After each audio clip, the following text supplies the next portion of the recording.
All right. Hey, everybody. Hope you're doing well on this Friday. Welcome to another 365 deep dive with myself, John Moore, and my friend Andy Honeycutt.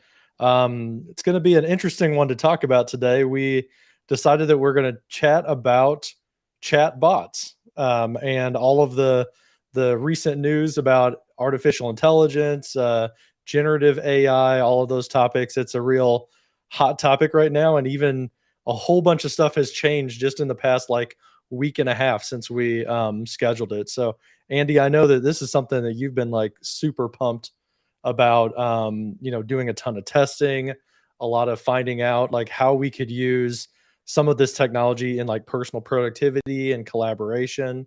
So, I think it's going to be a really fun topic to chat about today. Yeah, I agree. I've really been looking forward to this one. I've been using ChatGPT, OpenAI, and the new Bing for quite a while now. I got on the wait list for Bing early on, and Hmm. I'm really excited to see where these tools and technologies are going to go. I think Microsoft's also super excited because they're rolling this into like every single platform that it seems. But this one should be a lot of fun. Yeah, we'll have to do some predictions later on. I think it'll be interesting to see where a lot of this stuff pops into the Microsoft 365 products. We've already seen, trying to capture headlines and stuff that Microsoft has, talked a little bit about, um, OpenAI powered intelligent recaps in Teams.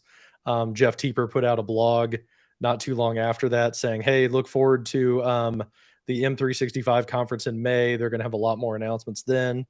I wouldn't be surprised if some more announcements come between now and May for how they're going to like integrate these in the products. But that might be something we'll have to talk about today as well. Is like, where do we see this like fitting in, more natively? And I think what a lot of people are probably going to think about is like, are these going to be premium features? Who's paying for all this type of stuff? Because we found out, like Andy and I, we just got Notion AI, and we were really excited about it until to find out that there's almost no free trial. It's like 20 total AI calls, and then you got to pay for it. I think it's going to be quite a different model this time around. It's not quite so ad supported. You're going to have to pay for it.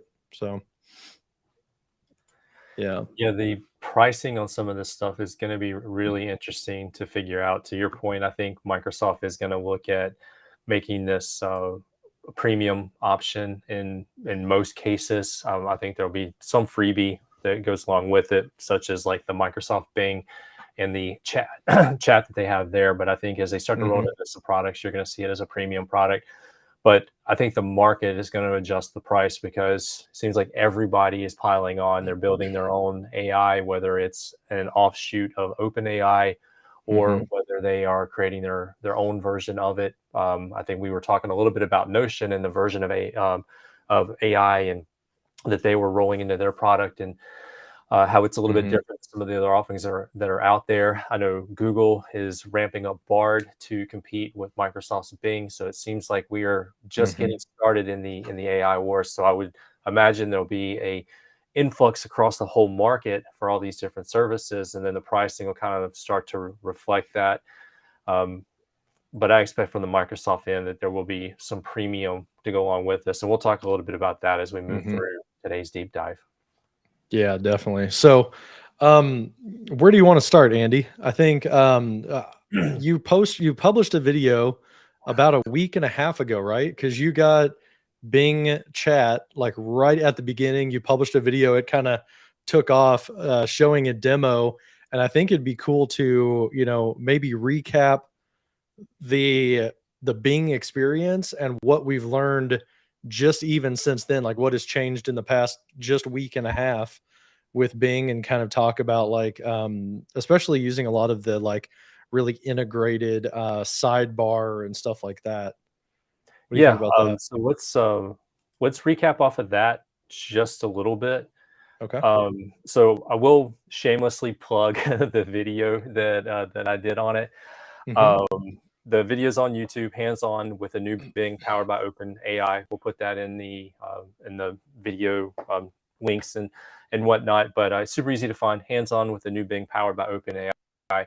So, brief recap, and I'll just kind of through it. On uh, Tuesday, February 7th, Microsoft had a press event in Redmond, Washington, where they were talking about reinventing search with the new AI powered Microsoft, it's powered by OpenAI. So on that, they made the announcement. They gave a couple of kind of pre-recorded demos on stage. They answered a few questions, and then they let some of the people that were in attendance for that event get hands-on with it. And they showcased what they've done with the new Bing. And I'm actually going to walk you through it. But they wanted to highlight at that event that they are looking to extend capabilities. And one of the ways that they were doing that was by natural language. Mhm. By taking the OpenAI and ChatGPT tools and rolling that into the Bing search, they were able to allow you to ask a question just like you would naturally if John and I were having a conversation and I wanted to learn more, to be able Mhm. to follow up and get a complete response. So having a chat experience in the search is a significant change. On top of that, there's a couple of different modes where you can go from strictly searching and asking questions to generating inspiration, being creative. And it also does some code-based things that are kind of cool as well. So they announced the new Bing, and I'll show you what it looks like. So if you go to bing.com/new, if you haven't signed up on the waiting list, you can go ahead and sign up. Once you clear the waiting list, you'll be granted access to the new Bing. But in the meantime, they have a placeholder page, again, bing.com/new. And from there, you kind of get an idea of what it looks like. So, for example, they have a couple of prompts already set up. So you can roll through, I need some help with my coding. Click on Mhm. that, and then it takes you into Bing search. And here you can see they're giving you an example of what the chat actually looks like. So as we're looking at this, it's generating, in this case, some code in the middle of the screen. The little chat icon in the upper left-hand corner indicates that this is Bing Chat. They've got some follow-up responses that are intelligently generated for you down along the bottom.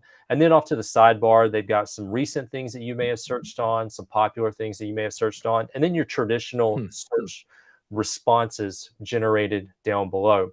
But if you go up and there's a little, you can just scroll up to get to it, or you can click on the chat. It takes you into the chat conversation that you have with Bing. My questions and responses are in blue, and then Bing's are going to be on the left-hand side in white. Down at the bottom, again, intelligently suggesting follow-up questions based off of the content of the conversation that you're in. And then you have the ability to follow up with your own questions up to 2,000 characters. You also can pick a new topic and you can start right from there. So you can get into that once you've signed up for the new Bing experience. Again, bing.com/new, and then this will be kind of your landing page, depending on how you've set it up, whether you want the picture of the day or the news or whatever. I like it clean. I don't want any of that stuff. Just give me the prompt. It tells me 1,000 characters here to start, but if I click on chat, it'll give me more. So that's the primary Mhm. way to get started. But the secondary way, and the way that I think is much, much cooler, and as this starts to roll out more and more, I'm really looking forward to seeing all of the adoption on it, is to use the new Microsoft Edge with the new Bing experience. And that's actually what I'm using. So to use this, you're actually going to be working with Microsoft Edge in the dev channel. So it's currently only in the dev channel, but it should roll out, to other channels down the road. But if you go to MicrosoftEdgeInsider.com, you'll see Microsoft Edge Dev channel. You can download it from there. I'm on a Mac, so it automatically defaulted. But if you scroll down, you're going to see you can download this for a number of other platforms. Windows 10, Windows Windows 8. 11. You can download this for Apple Intel devices, Apple Silicon devices, and there's a couple other operating systems that are supported as well. But once you install the new Edge, which is what I have here, you get the new Bing sidebar. I think Microsoft's also calling it Copilot. So in the upper right-hand corner, I've got the Bing chat icon. Hover over that, and the sidebar opens up. And this is where it gets to be really, really fun. With the sidebar, I can have that conversation while still on the page and doing the thing that I want to do. So I'll just open it up, responsively. The page fits in the window. But here's the page that I was on, and now I want to ask a follow-up question.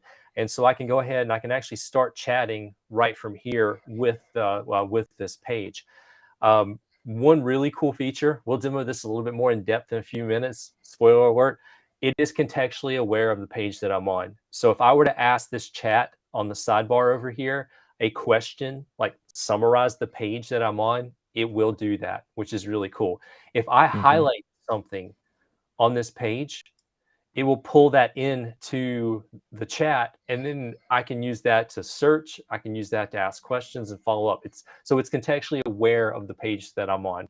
I Yeah, think it's this got is recommendations too and off that of might what you bring some really highlighted. insights. What's that, John? Yeah, and it's got, recommendations off of what you highlighted, like, "Hey, what do you want me to do with this? You want Yeah. me to make it simpler? You want me to, explain it and give you more context?" Something like that. Yep. That's pretty cool. Yep. So just continuing in the sidebar, we'll do this 10,000-foot view. The other things that you can do are you can compose. I really Mhm, think this is really interesting. You can tell it, you can give it a prompt, write about something. You can tell it the tone, professional, casual, enthusiastic, informational, or funny. Then you can tell it the format that you want it to output, a paragraph, an email, a blog post. Just generate a list of ideas, and you can tell it the length, short, medium, or long.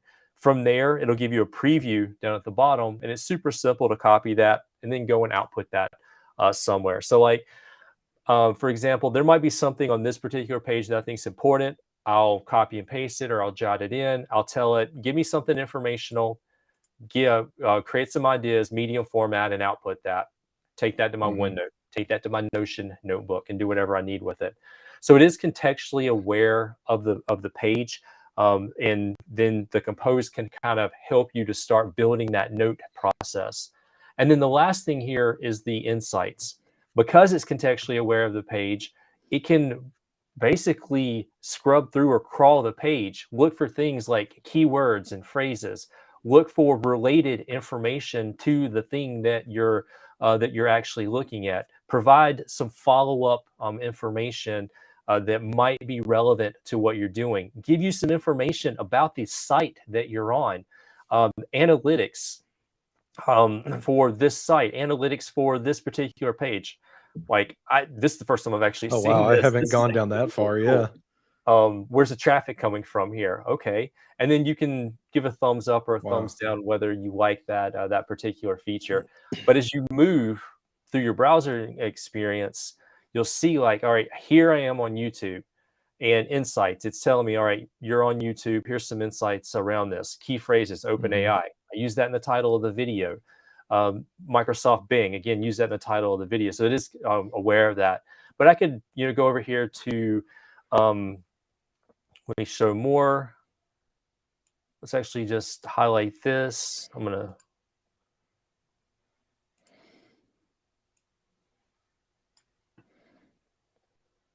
see. It brought that in. All right. So what do you want me to do? Well, let's go in and expand on that a little bit. That's Mhm. my description for this particular YouTube video. But let's expand on that a little bit and let's see. Um, So it pulled out the keyword Prometheus. I'm gonna tell you more about that portion. mentioning OpenAI, GPT, ChatGPT, Prometheus, which is Microsoft's proprietary um, Mhm. addition to ChatGPT that they've rolled into this. Um, mentioning the sidebar allows you to chat with their model off to the side, and then it jumped pretty quickly, but it even included some, in this case, some news articles that are associated with this. So that's kind of the overview of getting started with it. Bing.com/new is where you kickstart it. Be sure to go over to the Microsoft Insider or Microsoft Edge Insider, download the Edge Dev build, and then you'll get the sidebar. You do need to sign up though at the new Bing. There will be a wait list. I cleared the wait Mhm. list in a day. Jonathan, it took you week and a half to clear Yeah, the it was wait like a list. week and a half to do it. I think, did you go through and do all, like, the setting the defaults and everything right off the bat? So when they announced the wait list, I was refreshing the screen, and then as soon as the wait Mhm. list popped up, I signed up on it. It gave a couple of prompts, and it said, install the Edge dev build, log in on your Mhm. mobile device, set Edge as your default search experience. I did two of the three. I did not set Edge as the default search on my device, but I did do the other two, and I cleared the wait list about a day and a half. So Okay. I was pretty Yeah. fortunate. I got in on Wednesday the 8th, I believe. Yeah, it took me about a week and a half, I think. I went through and I did like the mobile app. I installed that and got that going. I already had Edge as my default, but I didn't run the little Microsoft defaults thing. After about a week, I got, really antsy about it. So I went on my Windows laptop and ran the defaults application. And then on my Mac desktop, I installed their little Bing wallpaper application as well. And then it was like the next day it came in. So I don't know if that was what triggered it, by going through all of their steps to get like earlier access, but I'm glad I got in. I've been doing Chat GPT for about a month and a half, 2 months. Like it was like right at the end of the year, I kind of got into it. I think you also had, a head start on me for that by a couple weeks. You've been doing a lot more with like generative AI. We've been DMing for weeks about it. Like you've been like really down a rabbit hole with it. Um, but I think like my biggest like issue I think I had with Chat GPT is just that it's like kind of out of the way, right? You've got to like I pinned a tab to Chat GPT and I was like having to remember consciously to go to it to have a conversation. And what I really like about this Bing experience is that, especially with the sidebar coming out from the side, is that it's just like in the flow of work a lot more. Mhm. It's almost like with Siri, I just like forget that it's there because it's so behind the scenes. But with this, like I really like that they put a big icon for Bing because you know that it's there and you can just leave it open all the time. And then like the fact that it like offers suggestions and things in the side, I think is really, really helpful. Um my other like favorite thing about this is just that it has references. With Chat GPT, it's like I like the answers and it seems like it makes sense, but it's also confidently wrong in a lot of cases. With this one, it may be just as wrong, but at least it has sources, so I can, like, click on it to kinda drill deeper down. Yeah. One example of this was I was searching yesterday, in Bing, I was asking it to help me write some KQL for SharePoint because I was like, "Well, I wanna try to figure out, can I surface stream videos from another SharePoint site?" And, to do that, you need a custom query, and it was writing those custom queries, but I had no idea like if it would work or not. But what's nice is you could scroll over all of its little references, and then that jumped me to a bunch of SharePoint blog posts, like from SharePoint Maven and places like that, so I could like research a little bit more about like what topic that blog was referencing. Because they pulled something out of context, it might not be totally correct, but it at least got me to like the right place a little bit. Yeah, and you're showing that on screen right now. It puts it at the bottom, the little like footers for where that information came from, which is really cool. Yeah, like even inline, like I can go here, I can see there's an inline reference and just hover over it and it gives you the Mhm. website that it And it actually pulled highlights out. that whole phrase. Yeah, yep. And then down at the bottom, it puts all of your resources together in one area. And that's that's where I Mhm. really think that beyond the natural language, the inline linking is where it really goes to the next level of search because now it's consolidating resources for me into one response. It gives Yeah. me a footnote that I can follow up on to verify that information. And then at the bottom, I can very quickly see at a glance some of the sources. So if I know the website name, I know, okay, this is more likely to be an authoritative response. Now, we're talking about this, but this is a technology that's very much in its infancy. This has only been out Mhm. for about 2 weeks now. And ChatGPT is also a technology that's very, very young. So they need time to mature. you will Mhm. get responses here that are not exactly correct. You will see, and somebody in my video actually mentioned this. It said something about in private mode. That's not exclusive to the Bing sidebar. Private mode's actually part of the browser itself, and so there was Mhm. a it got confused and it included that as part of the response. So don't take everything at face value because it's still learning. They're still training the model. They're still adjusting the model, and we'll talk more about that in a little bit. But Mhm. now, depending on what you're doing, you've got a reference to follow up on to verify that result. So it's a great starting point. I wouldn't Yeah. write a book with it. I mean, some people are, and they're publishing those on like Amazon. I wouldn't Yeah, write I've a heard that, like, Kindle store has been just flooded with, like, AI generated books in the yeah, past month since this came out. but it's a great start. It gets you started in your conversation. So for me, this is the starting point, but I think we wanted to go through some of the things that you could do with it, whether you're just in the chat experience or whether you're using the sidebar Copilot in order to work with it. So Mhm. there's a couple things we want to point out. Over the last week, Microsoft has restricted the number of prompts that you can have per conversation, and then the number of conversations that you can have on a daily basis.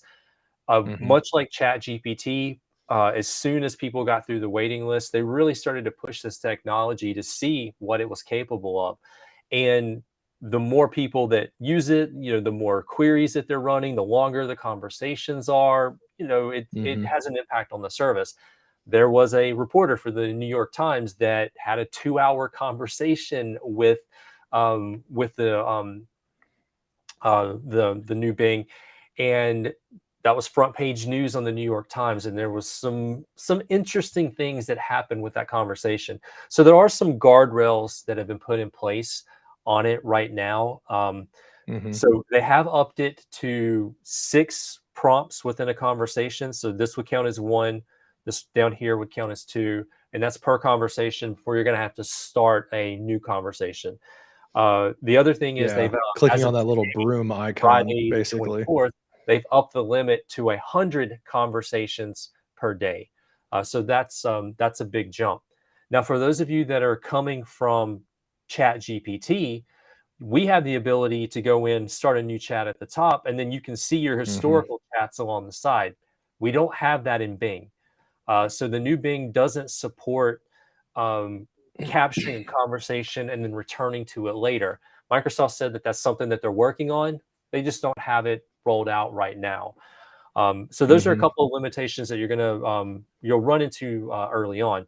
But with that in mind, let's dive into a couple of use cases that I find that really makes this way more powerful than Mhm. a traditional search. And just to kind of showcase that, I'm actually going to head back just to the main search. So, like here, you see it preloaded Bing AI, and so this is what the traditional search would actually look like. It's telling me it's got about 73 million results, and then they're featuring some news at the top. You scroll down, and then you start seeing the search results, traditional search results. Well, with Mhm. traditional search results, you have to drill down into the thing in order to see what's there. You have to put the manual effort into following that up. So ZDNet wrote an article how they integrated ChatGPT style tech into Bing search, um, published today. But like I had to follow up that search prompt in order to get to that information. And so I read that article, got to file it away, make a note, do something with it, then come back to search to say, okay, that's good. Let me follow up and get another reference. And so again, drill down into the next thing and then go through, parse through that information, file it away, do my notes, whatever I want, head back to the search. And so like that's what we traditionally do. And that's just from if you're using the Bing search engine. I'm going to pick on Google a little bit. Let's go over to Google and let's say I do the same thing. So I come over here, say I want to see Bing AI. All right, so it's going to pull up some similar results. So it's actually pulling up 256 million results. It's still giving me some top stories along the top. And then I have basically similar search results, similar process. Drill down into it to see what's there, depending on what you search for. Mhm. Sometimes, though, you might go in and you might search for, say I'm searching for like a restaurant. So it's going to give me like that prompt at the top, but sprinkled throughout here, you might have ads. The first 4 or 5 results might be ads. And so you have to look very carefully off to the side. Is this an ad or is this the thing that I actually want? I did Mhm. the restaurant example specifically because I saw this thing earlier today I thought was really interesting. Someone created an ad for a restaurant, but they weren't the actual restaurant. They were inserting themselves as the man in the middle between the restaurant. If you went down the page, the actual restaurant site was there. But because the ad was the first result, if you clicked on it, you could order from that restaurant. You could enter in your credit card information, and all they were doing was putting a charge on top of what the restaurant charged, and then they were sending the same order to the restaurant Like with a finder's fee? a whole thread on Twitter around this. And I'm like, oh, so the Wow. scammers have figured out they can insert themselves as a man in the middle, upcharge, or just capture your financial information, and then uh, you may or may not get your food. The restaurant may or may not get your order. I'm sure Google's going to fix that. Wow. But like I've noticed in searching and doing research that like there's a ton of ad results that are popping up at the top, and so it gets harder and harder to differentiate between what's an ad and like what's the thing that I'm actually searching for. Now I'm not saying Microsoft's innocent of this. Like they both make money off of ad revenue. Google makes a significant amount of money off of ad revenue. Microsoft makes a not insignificant amount of money off of it, but it's nowhere near what Google does.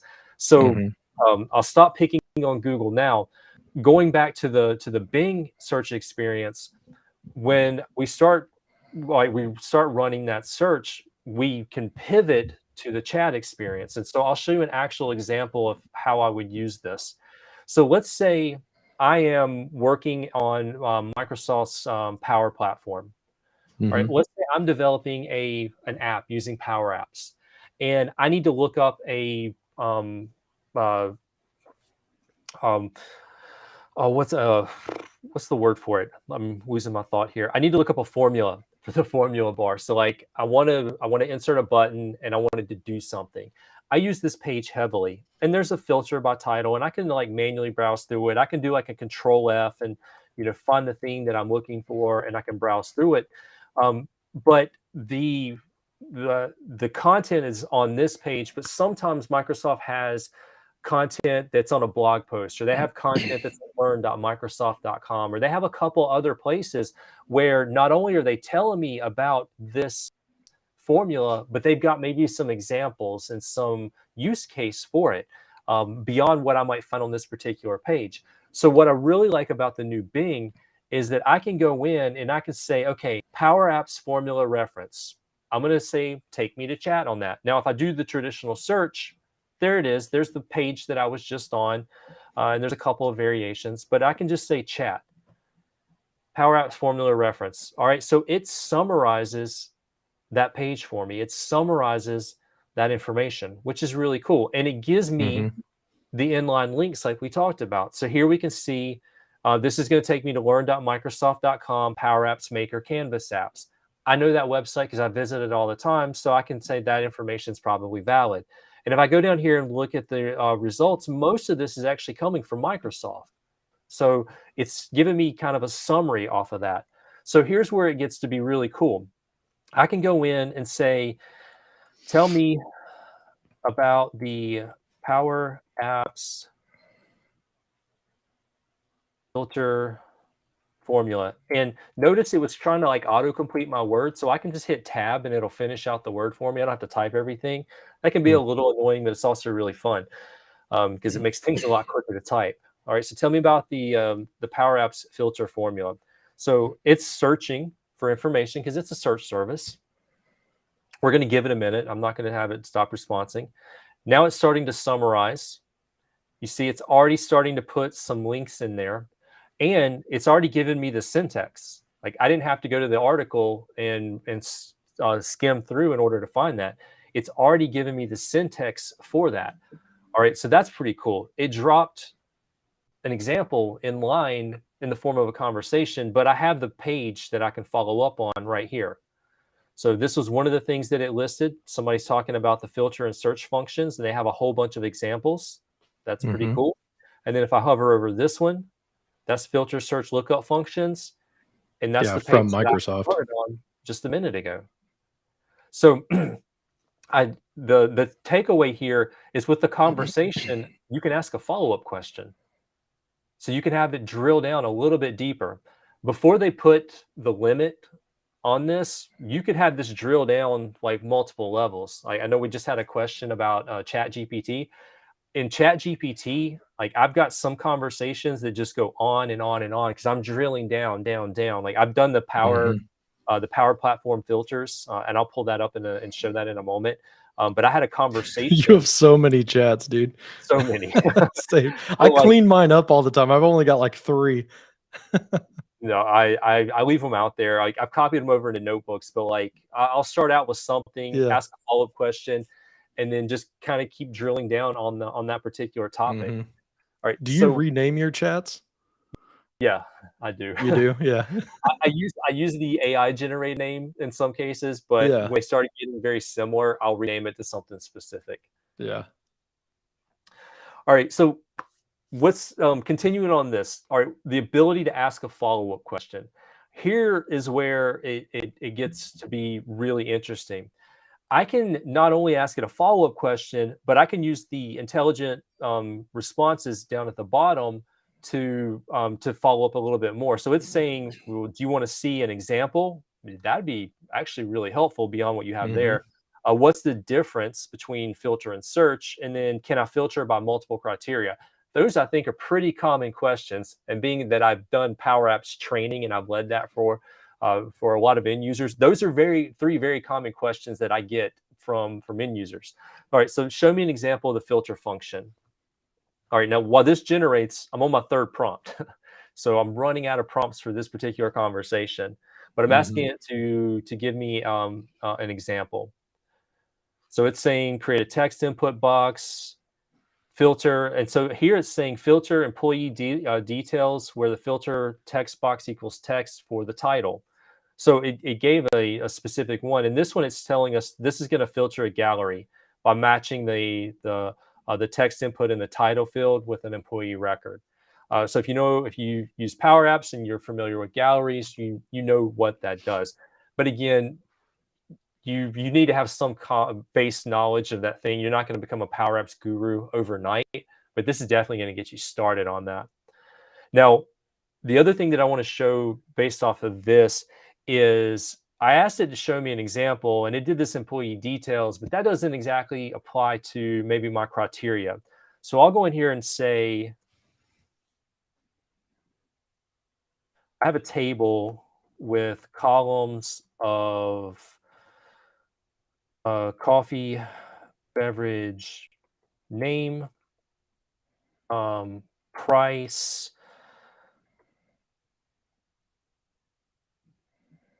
quantity, um, and then um, hot or cold. Create a table with 20 items and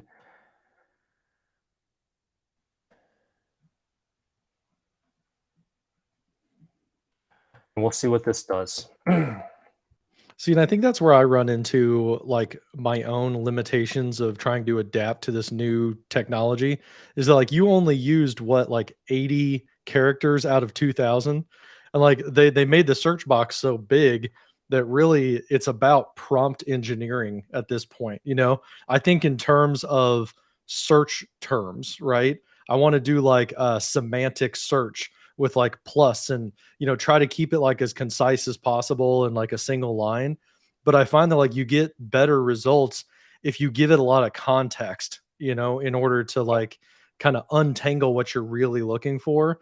And that really helps a lot with those 6 limit back and forth that you have, is if you give it more to work with for each of those, 1 to 6 questions, then you get better results before you run out of the 6 and you have to start the conversation again, you know? And that's and to your point, like, the limit of 6 forces you to be concise. Well, Microsoft's talked about opening that up a little bit. In fact, there was a conversation on Twitter with one of the executives over this, from Microsoft, where they were talking about trying to figure out how to make the longer conversations Mhm. work, because it is contextually aware of everything that we've talked about previously in the conversation. But Yeah. prompt engineering is a big thing right now. Everybody's like, uh, they've got their do anything models, and here's 2,000 keywords to make it break its rules and do X, Y, and Z. But learning how to talk to it is a little bit of kind of like learning a foreign language. And through experimentation, you kind of figure out like what to do. In this particular example, I said create a table with some sample data, and you see it didn't quite give me 20 items, and it did not give me the filter example. It kind of cut that short. So I know I need to follow up and see if it'll actually give me what I'm looking for. But my advice would be, um, when you reach the end of the limit, you can go back to the point of the conversation where you were starting to get the answers that you want. You can Mhm. open Bing in a new tab and then copy and paste in the new tab from what you were just on. You won't have the context of anything prior to that, but now you got the starting point, and then you can build off of that in a new conversation. Mhm. It's a bit of a workaround at this point, but it gets you started. And hopefully in the future, they'll open it up and you'll have more prompts and you'll have more of that contextual flowing conversation. But I had to ask it to give me an example. So here it's saying filter coffee drinks where the price is greater than 4. And it gave Mhm. me an output and showed me what it would expect uh, receive from that, or filter where the coffee drinks are just hot from the table up top, and it's giving you some results. The neat thing about this is you can take some of this, copy and paste it in the formula bar in Power Apps, and you can Mhm. test it with your actual data. And then if it doesn't work, you can copy and paste that back into the conversation and say, hey, this didn't work, or this is the error message I've got, and you can use that to kind of debug and troubleshoot a little bit. Um, Again, you need some base foundation with these tools to do this, but that's just a couple of examples of how powerful this is. We started off with a very simple search query, Power Apps formula reference. From there, tell me more about it. It summarized it, gave me some links, and gave me an example. Then I said, show me another example. So now I have a second example to compare to, whereas this one is like 10,000-foot view, high level. This one actually gives me details. This is the name of a table. This is the thing that it's filtering on top of. From Mhm. there, we were able to pivot, say, all right, create an example close to my data or the thing that I'm doing. It created dummy data for me. I could copy and paste this into a table and use this in for an Excel workbook, use this in Dataverse, use this in a SharePoint list. And now I can generate dummy data with this thing. Think about the amount of time that's going to save you, like when you're building something. And Mhm. then I can take it and say, show me examples specific to my data or the dummy data that I'm feeding into it. And then let me just go back. I'm going to see if I can hit the limit here.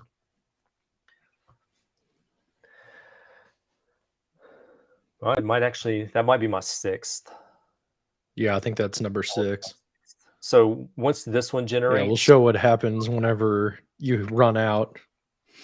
yeah, but once this one generates, then it'll tell me I need to start the conversation over. But I can copy all of this information, take it to my notes, do whatever documentation around that I need. And I think when we were putting the description together for this, this is the revolution of search, because I'm not manually going from website to website processing it all myself, putting it in a document, bringing something else in, comparing it, and then building it out. It's Mhm. basically turned into my personal research assistant, and it's doing a lot of that work for me. So, Yeah, um, it kind of replaces that control F that you have to do because, like, in order to find those examples, you land on the page for the search result, but then now you've got to search within the page itself to find what you really needed, yeah, and like it takes a lot of that processing overhead out because it surfaces up like just the section that's relevant. Um, there's just a lot less hunting that you have to do, you yep, know.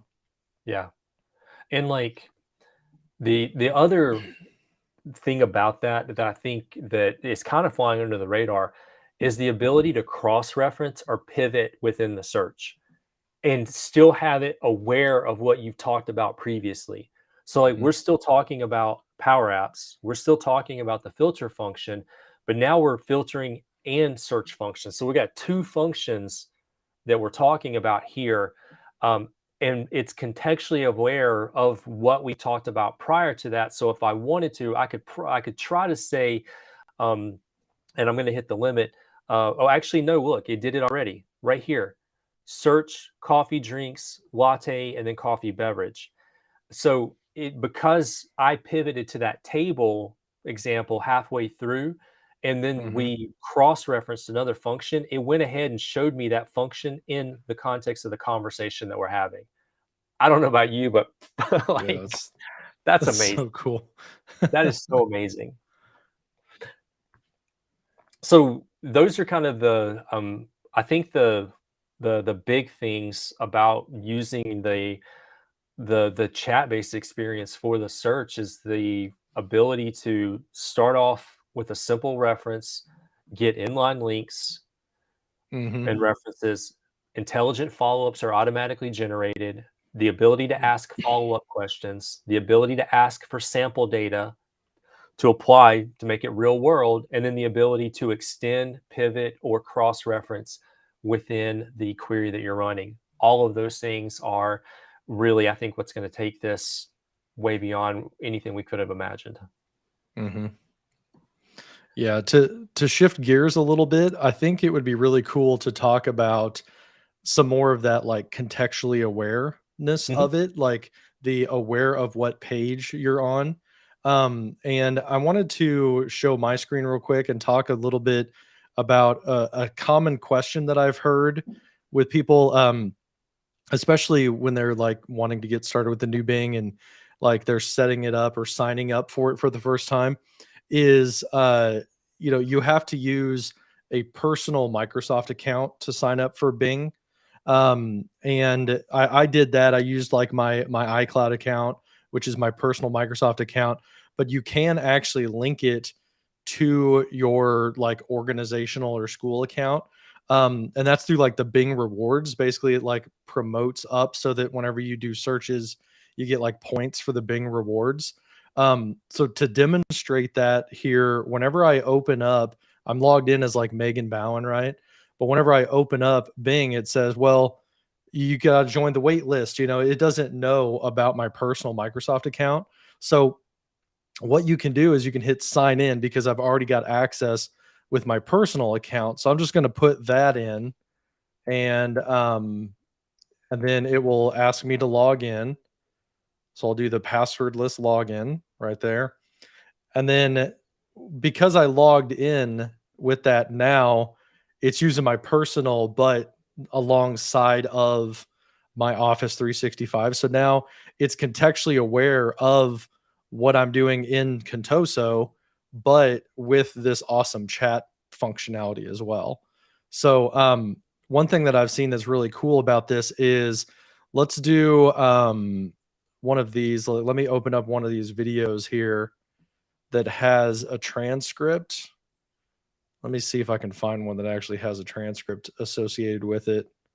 These ones don't, but I've got another one over here. So this is like a video that I made a while back about how to wear a Meta Quest headset. And the video itself is like 10 minutes long or so. And I'm using the new stream on SharePoint to transcribe this video, and because that text is available to me, I can ask Bing, like, summarize what this video is. Um, summarize this video I have open. Give me 5 key takeaways. So I can do that. It will look at the page, and because there's a transcript available, it should read that transcript and basically summarize the video for me. Oh, now it's not working. So now it's just telling me, like, about a video summary and, like, what those are. Dang it, this was working the other day. That did not help, Sydney. Retry for I this don't page only. Yeah, let's try this. Retry for this page only. So it's gonna try to look at the page and come up with a summary.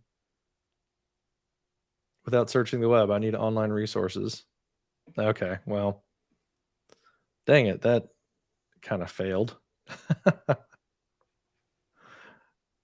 Well, let's clear that. Why don't we try doing it? I wonder if Megan has, like, a Word document that she So could can feed you into download it. the transcript and run it through the stream VTT scrubber?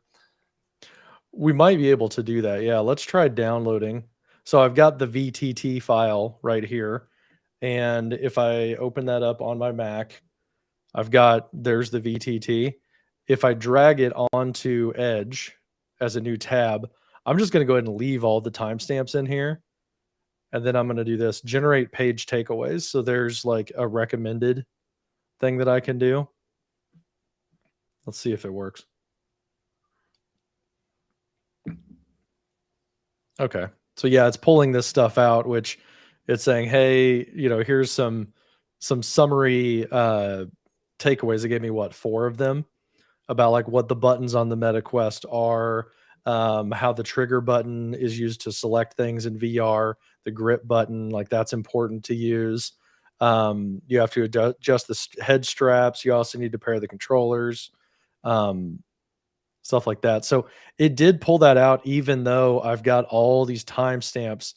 It just kind of ignored all of those, which is pretty cool. Um, so yeah, that worked with that. I'm gonna see if I've got, yeah, some, like, other stuff from Contoso. So here's pricing guidelines, and this is, like, how big of a document? 4 pages, so I can, like, summarize this page.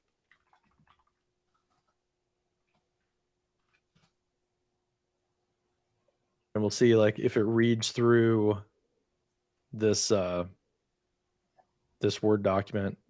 It might have, like, a connection issue or something. Yeah. Oh, you know what? I think I might have a problem. So, if you're having trouble with it not understanding what you're talking about, then what you've gotta do is go into the app settings. So, I forgot to do that. You can go into the app settings, clicking the little dot, dot, dot, and then page context. I had that turned off. So, turn that on, and then I'll just, like, refresh this. We'll start a new topic. And then now let's see if it works. I'm too lazy to read this Word document. Give me an executive summary.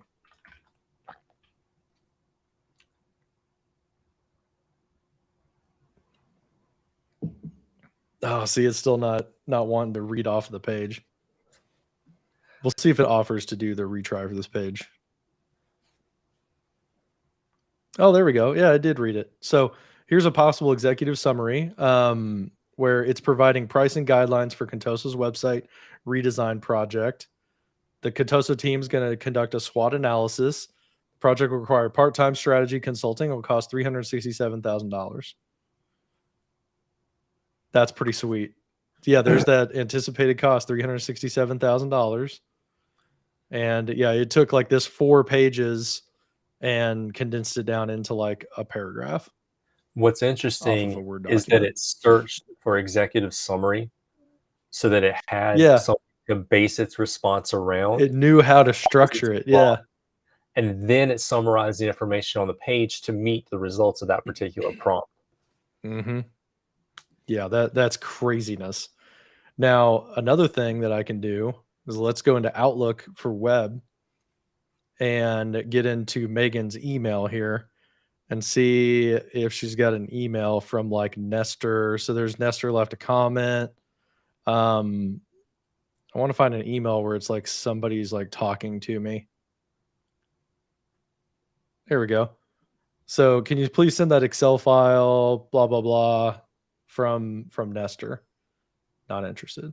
So I can go to compose and I can be like, write a reply to Nestor in a casual way as an email short. And I want to see like, does it know about that whenever I generate the draft?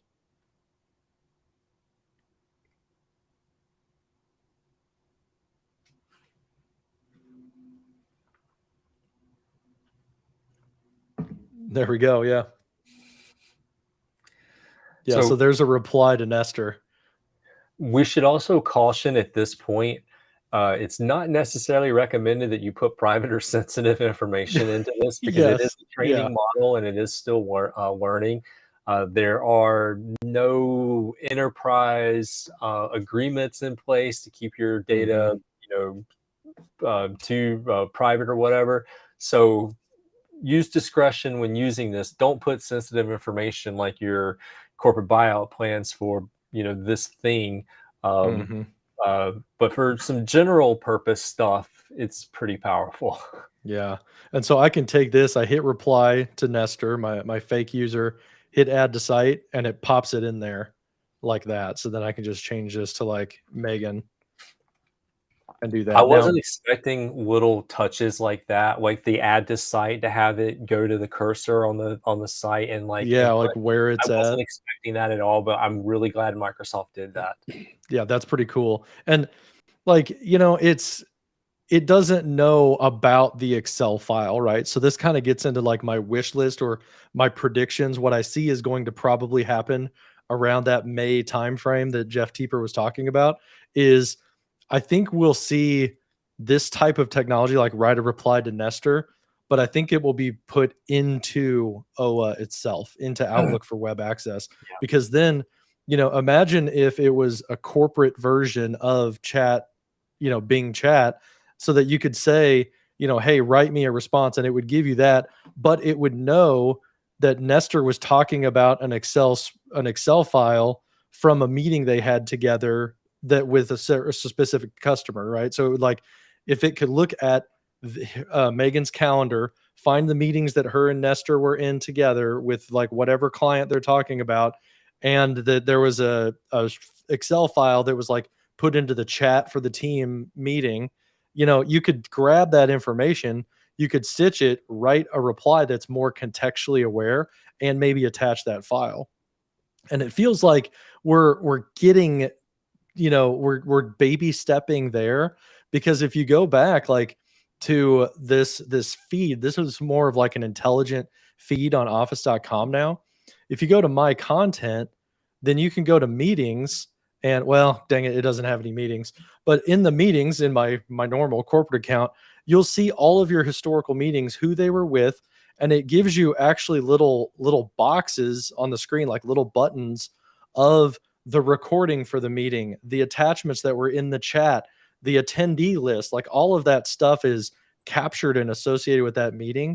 So I think what's going to happen in the near term is I think they're going to take that information that gets, Outlook gets aware of that. And then now, whenever you're communicating back and forth, it would be able to basically reference that stuff that the Office graph knows about, so that it's not just kind of a dumb reply where Megan's not really giving Nestor what he wanted. In the future, if this is like tied to the Office 365 account, I think it would be able to surface up some suggested files, so that it's like, hey, you were in these meetings, there's 3 Excel files that you share with Nestor, is it one of these? And you could say yeah, and it would just attach it. I think that's probably what we're going to end up seeing out of this. But But yeah, certainly you want to be careful, as you said, Andy, with like taking, sensitive information, trying to write something in something you're logged into with your consumer account and then shoving it back into Outlook. You definitely don't want to do that with anything proprietary. But I think it's a preview of probably what's to come, that we'll see this probably built into the ribbon in a lot of these tools, you know? Yeah.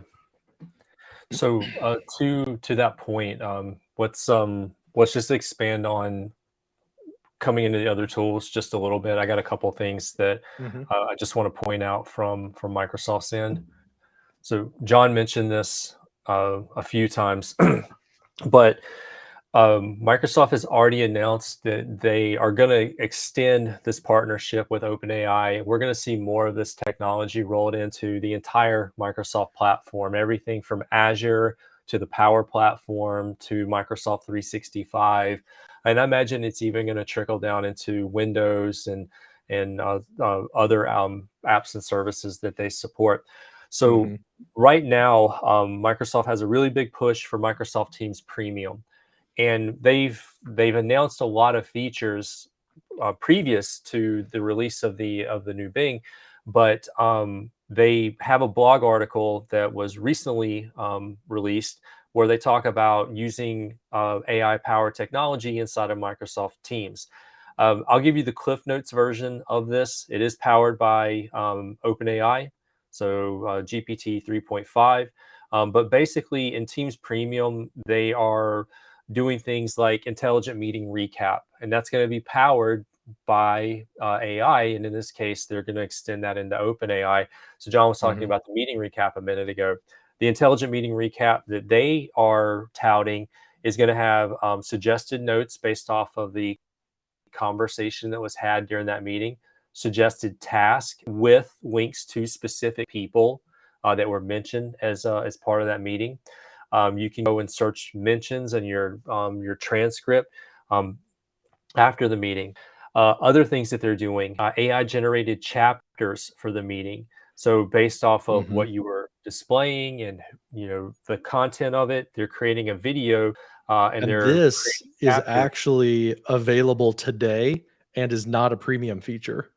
If you use PowerPoint Live, it will automatically add chapters to your videos. I've seen that in my regular production environment. Yeah, I think this is extending though even beyond. They're mentioning PowerPoint Live here, but I feel like I read that they were going to extend this even when you were like sharing like a screen, marking Yeah, it does chapters. say the intelligent recap will automatically generate chapters based off the transcript. So that's Yeah, where it gets into premium world, is if yeah, you have an intelligent recap, it's going to be able to see what the natural flow of the meeting was yeah. so that it can generate chapters because the topic shifted. They also talk in this particular article personalized timeline markers. So you go back and you review that meeting, and they have personal timeline markers. Call out when you joined and left the meeting, so you can quickly click and get back to what you may have missed out on in that That's so cool. speaker timeline markers to show you who spoke during the meeting, so you can jump to those certain places within the meeting. Updates to the live transcriptions and captions, translating between 40 spoken languages. They've talked about rolling out some of that. And then there's a whole plethora of additional Teams Premium features, but those are kind of a few of the things I just wanted to highlight where they had previously started down this, and I think that they're going to be using some of the OpenAI integration for this moving forward. Mhm. Now, between you and us, it is possible to take a transcript from a meeting and then summarize that and then use that as your bullet points for the meeting. For example, Mhm. download the transcript, the VTT file, and then use the Bing Yeah, sidebar. like we It's did not in the going to be the demo. level that they're building in here, which is not the workaround. This is very, very specialized, but it is possible to do like some Mhm. transcript summarization. And we showed you how to do that a moment ago. But this is one of Yeah. the first products that they are touting this integration. John mentioned the Outlook thing. I don't have the article pulled up, but Microsoft said that in March of 2023, they are planning on implementing OpenAI into Outlook, Word, and PowerPoint. Nice. So I'm really curious to see where that's going to go. I know in the PowerPoint world, let me pull this up real quick. Yeah, and back to that intelligent recap, I think that's one of those things where, yeah, you could work around it by like downloading the VTT, asking for a summary, things like that. But when you get more of the like native functionality, I think what we're going to see is like it's going to be more aware of like who was speaking at what time, because the transcript when you download that, I don't know necessarily that it marks who said what thing in the VTT, because it's just time stamped instead. But inside of the Teams meeting, it is aware of who was speaking at what point. So I think those Mhm. summaries are probably going to be a little bit more like, oh, Andy started out with a summary about this. John asked this question, and here's what the answer was. I think it's going to know that more inside of the, walled garden of the Microsoft Teams meeting. Also, I think because like there are actual people associated with this meeting and it knows who they are and it has like their Active Directory account, their UPN. I think ultimately what'll happen is it would be able to even take out like action items, right? I've done some, playing around with transcripts of fake meetings and say, hey, summarize this, pull out the action items. And it gives you like Chat GPT will give you like a bulleted list in text of like, oh, Andy said he was going to do this on next Thursday. John said he was going to do this thing and follow up on Tuesday. And it gives you that. But when you do it inside of Microsoft, like inside a premium, I think they'll have the power, the ability to probably assign those action items to people, because it knows that when it mentions Andy said he was going to do something, it's Andy Honeycutt. And, we happen to have Microsoft To Do or Planner that we could like properly assign something and notify and put a due date on it. I think that's the power of like having it intelligence inside of Teams Premium instead of like having to do workarounds that require you to like manually download something, go to another tool, process it there. You know, that's just my 2 cents about like, yeah, premium's extra, but I think you're going to have a lot more seamless experience because of that. Yeah, yeah. You know, So with the other apps, just to point out a couple of things, Microsoft announced and released Designer end of hmm last year. So this is designer.microsoft.com. It lets you start by describing what you want to create. And then from there, it intelligently generates things. This is powered by OpenAI's DALI. I think it's DALI 2. So I can, yeah, with natural language, tell it something and then have it start building out and creating professional looking designs.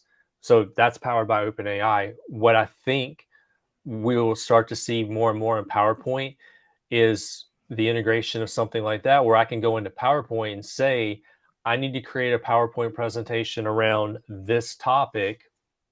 Um, Help me build a professional presentation. And hmm they're going to extend the designer tool, which is already pretty intelligent and it's yeah, gotten the better and slide better over designer. the years, to give me a look and feel for my presentation so that I can concentrate on the content, maybe have that Bing search OpenAI experience help me to fill in the blanks on that content, do my hmm research, provide references and footnotes, and help me to build out my presentation. So I would expect that we're going to see an expansion on Designer, maybe some capabilities from Microsoft Designer starting to roll into to PowerPoint. And I would also anticipate that we're going to see something similar inside of Microsoft Word.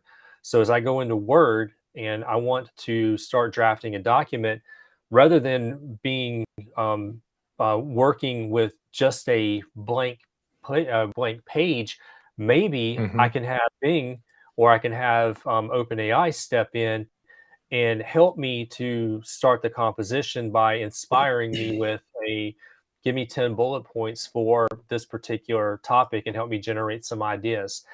for this thing, and then use that as a Yeah. basis for maybe building out my outline and then building out the rest of the document. So whether they do it strictly through the sidebar, I think in an office they're probably going to bring it in into the app itself. Here they're Yeah. rolling in the designer preview where you can create um, different types of designs for the work that you're doing. I think they're Mhm. also going to start working when you go in and you need to do search inside of the document. The search results are going to extend to the new Bing. The search Yeah. results are going to Because extend to right now, AI. if you have an empty Word document right now, it's just basically gonna give you like a lorem ipsum type of text, like just random stuff. I Yeah. could see in the future this designer when you say, "Oh, I want like this article in the bottom corner," then I think the next step is it's gonna be a prompt that says, "Well, what's your article about?" And then I think it would give you sample text that's like actually relevant. Um, this is kind of an obscure reference or a throwback, but you remember Sway? Hmm. Like, there was a feature in Sway. I mean, I think Sway still exists, but I haven't used it in years. Um, there was a feature in Sway where you could say like, "I need a report about like the moon landing," and it would generate an entire like slideshow type of report about the moon landing based off of like results. I think that's kind of like a like the world wasn't quite there yet type of feature, you know? Do you remember that when they like had it for like school reports and stuff? I could see that getting built into like Word and PowerPoint directly where it's like, "Hey, you know, there was a feature, gosh, it was like 3 years ago, in Word that was, like something to the effect of like, make this a slide deck, and it would take like a 8-page Word document, and it would generate a PowerPoint file that had like the key points as bullets. I don't know if you remember that feature. Yeah, export to PowerPoint. I could see that also being something that gets like actually enhanced, based off of it running that stuff through OpenAI to get way more context and how to summarize and how to shorten to bullets. Because right now, like what it did in my testing like 3 years ago is like the bullets were like full sentences, they Mhm. weren't condensed down and like summarized. But if you get to the point where it's like summarizing it with OpenAI, you could get like an actual relevant PowerPoint slide deck off of like a 6-page business case that you wrote in Word, you know? So let's take that concept and let's show what we can do today with that with a Word document. Mhm. So let's say that I want to do a presentation or something, taking advantage of like the new Bing. So let's actually go to a clean prompt and um, let's say like 10 amazing titles for a.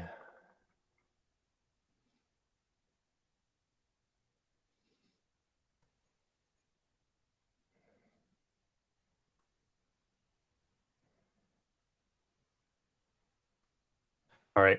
So I'll start off the Mhm. search there. We'll go right into a conversation.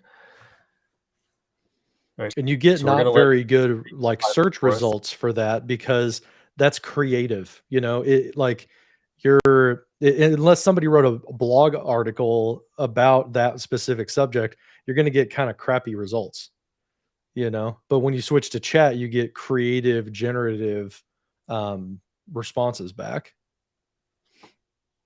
All right. So it didn't give me 10. It only gave me five. That could be a limit, but I kind of like this one. What you need to know about the new Bing powered by OpenAI. Mhm. So I'm going to tell it create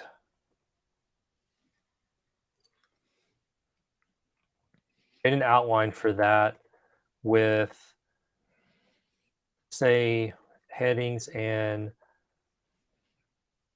subheadings. And I want to see what it outputs. And I'm asking specifically for headings and subheadings because if I bring that into a Word document and it's H1 and H2, then it makes it easy to export it to a PowerPoint. Mm, yeah.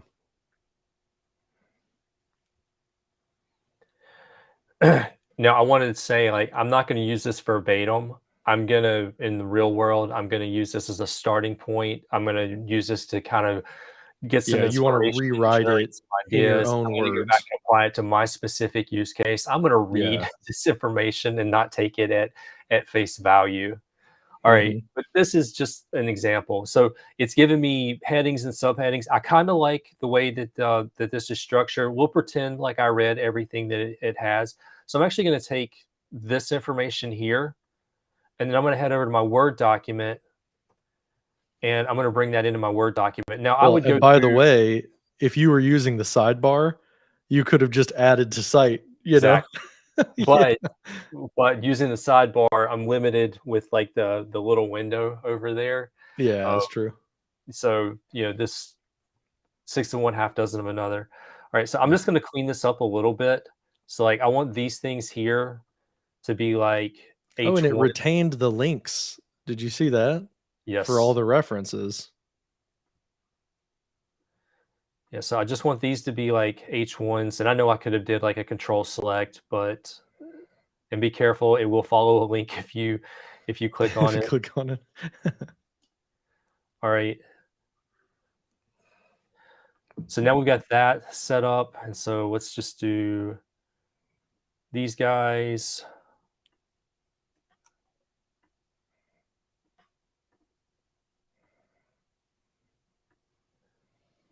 I lost your I'm bullets, just though. doing H1, H2 because it should be able to interpret the difference between these, and I'll leave the last two without going to the H2 format. All right, so we created this. It doesn't look great now, but I just want to go and do the export to PowerPoint and let it create a Mhm. presentation based off of those bullet points, just to kind of showcase that like we started with a simple search query, we expanded, give me a title, this one looks good, help me build out an outline around this. Now we've got some creative ideas floating. Bring that into Word. If we format it the correct way in Word, it should be able to export and create a PowerPoint presentation. And then I got the basis of a presentation that I can start going back Mhm. and adding to. I can add my design elements to it. I can add the visual references to that. And then I don't have to do all the tedious work of slide. Here's heading number one and the subtopic. Slide. Here's heading number two. Like it's going to speed up Mhm. my workflow a little bit.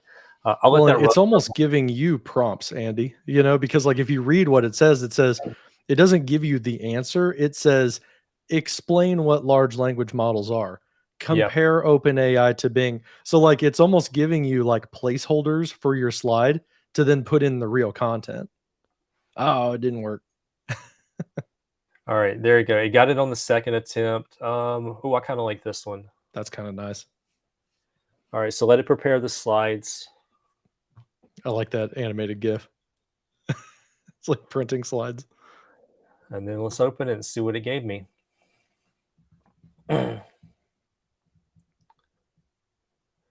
Introduction. Explain why or what being an OpenAI is. So now I've got the basis of a presentation, and it's easy for me to go in and clean this up and Just really fill out those customize this to what bullets with I want. actual stuff, you know? Yeah. Yeah. But it was helpful because it helped me to just brainstorm. This is I kinda like the name of that. I would clean it up, but here's an outline, okay? I think this is gonna work, and then Mhm. now we know, okay, when we get here, explain what Prometheus, is and how it integrates. So go and do my research on that, but I could also say, "Well, I need to learn more about, Prometheus." And I can follow up with a prompt on that, get some Mhm. information, some reference points, decide on how I want to present that, but it's helping me just to organize my thoughts and get things going. What I hope we're going to see when we get this stuff integrated into Word, PowerPoint, um, and Outlook and the others is that I don't have to jump around as much between the different tools.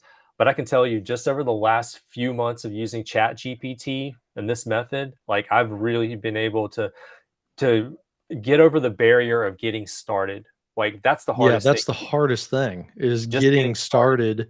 started and looking at a blank canvas. And there's talk about, like, is this cheating? Is it, gonna ruin education, stuff like that. Like, from my perspective, it feels like what you're doing by adding these tools in is you're bringing research into the creative process, Mhm. right? Like you're the student, they got a structure, right? They got a structure with a blank empty PowerPoint. And now like, I guess they could go and they could take each of those bullets, shove them into the chat, and then get back verbatim. But like they're still not going to get a great grade if they, just copied that text in there, because like that's a crappy or that's a crappy PowerPoint, right? Like it needs to be well designed and summarized. So, for them to structure it in something that fits onto a slide, they're doing research, they're learning about it and restructuring what they've learned into something that's presentable. Like they're doing the work and they're learning about the topic. It's not, I think it's going to be fairly obvious the things that are like, low effort generation versus I use this as a vehicle to learn and present this stuff. Because also, the student has to get up, or you have to get up in a professional setting and talk to your slides. If you're just reading your slides, you're again not going to get a great grade. You're not going to impress anybody in your sales meeting. But if you know what is on the slides, if why does it matter, in my opinion, why, if AI helped you generate the content on the slide, if you know the content enough to present it well and still, get a good grade? I When feel I was like in it's an college, assistive technology, not replacing the activity of learning. right. So When I was in college, I was my senior year, I was the TA for my advisor. I was helping with the entry level networking classes, grading the exercises, helping to write some of the tests and quizzes, and helping to develop some of the exercises for them. We had a project early on in the semester, and these were freshmen, but we had a project early on in the semester, and the project was go and research something about networking, some subtopic of networking, and just mhm, create a one-page paper on that.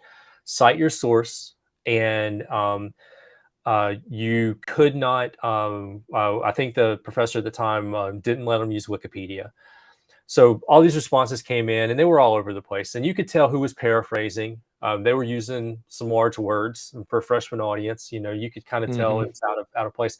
But this one article came across, and it was talking about something called Metasploit, and I was the senior, and so I knew a lot about Metasploit because I was using it for cybersecurity because I was part of the cybersecurity team at my college, and we were in a cybersecurity competition, a nationwide competition.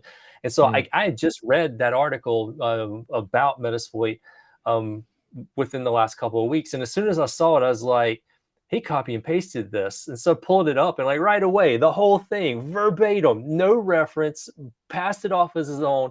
I'm like, no. So got a zero on that because you didn't follow the rules. You also didn't do your own work. Like that was just a blatant copy and paste. What we're talking about here is this serves as a starting point, and I've hopefully I've emphasized that enough as we move through this. I'm not going to just take everything that it says at face value. I'm going to follow up on this link to determine, what's this thing, and then I'm going to make my own thoughts around that, and then that's what I'm going to use. But this gives me over the hurdle of getting started. Now, the other thing that you mentioned that I think this technology is really going to do, and unfortunately Bing limits that capability, is the ability to use it to learn. Only have ability to mhm, have 6 prompts within a conversation limits my ability to deep dive into a topic. And one of the things we wanted to do was to compare with ChatGPT. So I'm going to go over to ChatGPT and a plethora of various conversations that I have going on over here.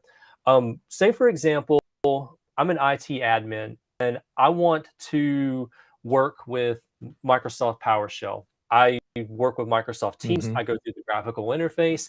But the more I work with that, the more I realize I really need to start learning more about PowerShell. I can copy and paste a little bit, but I really need to get down into it. So one of the things that I've really found helpful for ChatGPT is the ability to ask a question and then have it give me that topic and responses. So like going through here, act like a PowerShell terminal and teach me the basics of Microsoft Teams PowerShell module. So right away, it tells me, here's how you install it. Here's the command to connect.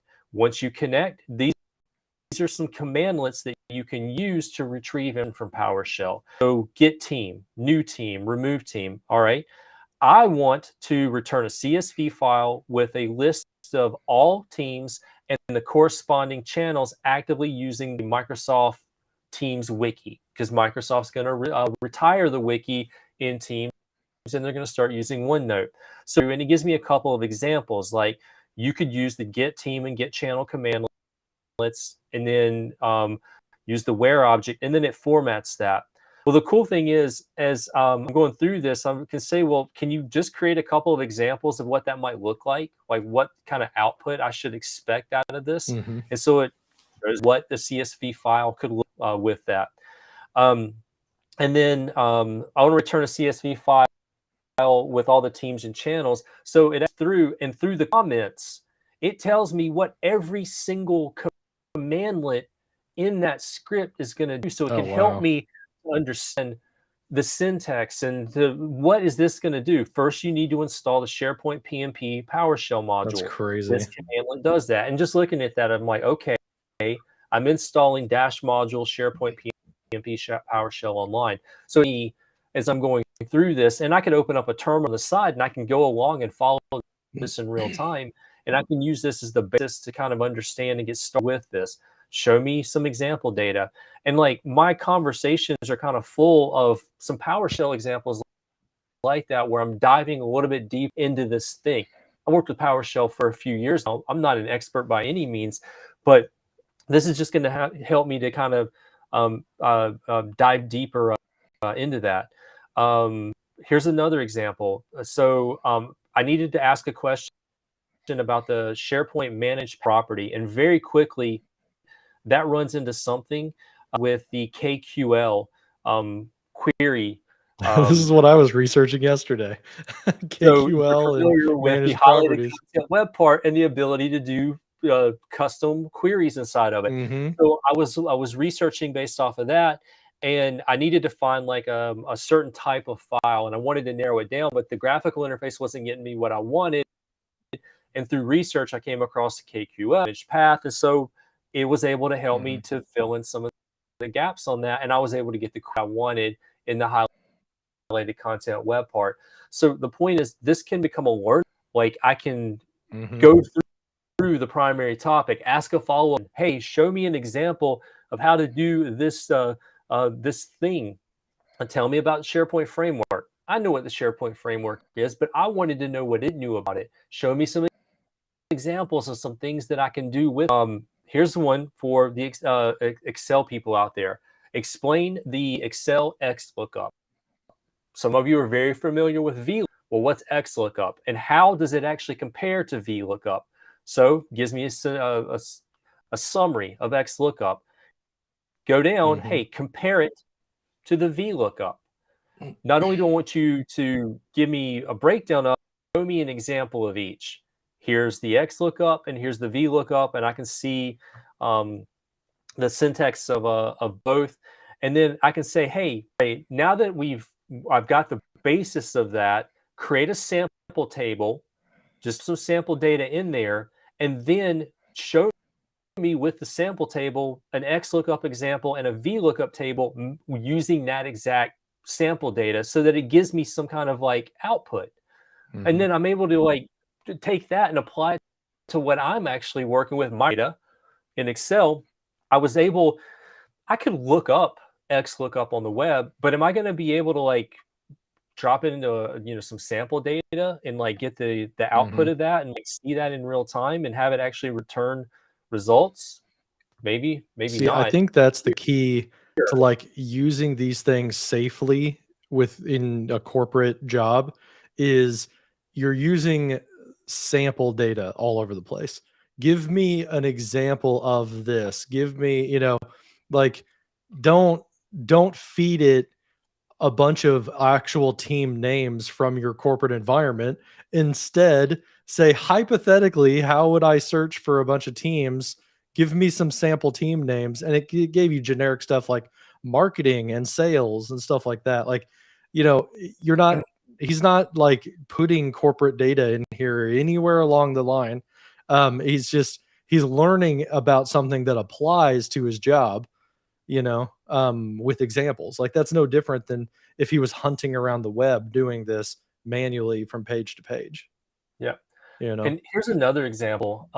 In Power Apps, we have this thing called a collection. A collection is a table that you can use in the Power App. You can use it when the app loads. You can create the table as the app's actually in the process of running. You could have a Mhm, button that creates the table, but it's a table. And so all I did was inputted this is my sample table right here. Write an mhm, expression to filter by the country with a text control. And so it created expression that I would potentially use for that in the Power App.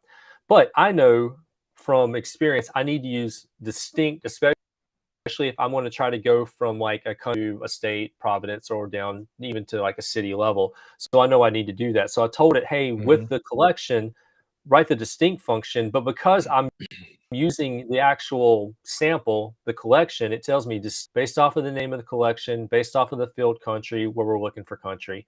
And so it was able to generate something like this. Is an example of I start with something that maybe I already have. I start with a snippet of something that I'm already working with, and then I want to learn more about how to do this one thing with it. And now I'm able to drill down into that. I do this in a class for Power Apps for end users, but I wanted to see what the bot knew about it, and this is pretty accurate as to what we would expect from like a real world scenario. So like I've got it in ChatGPT, I'm able to do things like that a little bit more freely than we can currently do that in Bing, Mhm. partly because you're limited to 6 prompts now in Bing, and 100 a day, whereas with ChatGPT, once you're in, like, you can have prompts that You run, can keep going, and you 50. can come back tomorrow and Yeah, keep going, because you've got the chat is saved. Like, I wonder if Bing like, one thing that would be nice for formatting is that sidebar. I think they should make it honestly like maybe like a Skype type of, UI, where, like, maybe there's a back arrow at the top corner and you could go back and see, like, all of your chats and, like, drill into one, and then you're chatting with the bot on the sidebar. I could mhm, see that being like a pretty, UI that makes sense to my brain, that like, oh yeah, like have it almost look like a mobile chat application where you yeah. go up a level and you see all your chats. Um, yeah, I really hope they get to having the ability to like keep a chat thread and pick it up later, because yeah, like you go through these hypotheticals of, oh, act like this and teach me about PowerShell, or like you could be just wildly different throughout the day, and being able to kind of like change, change topics rapidly like that, but not lose the context, I think would be really powerful. That's something that Chat GPT definitely has a leg up on.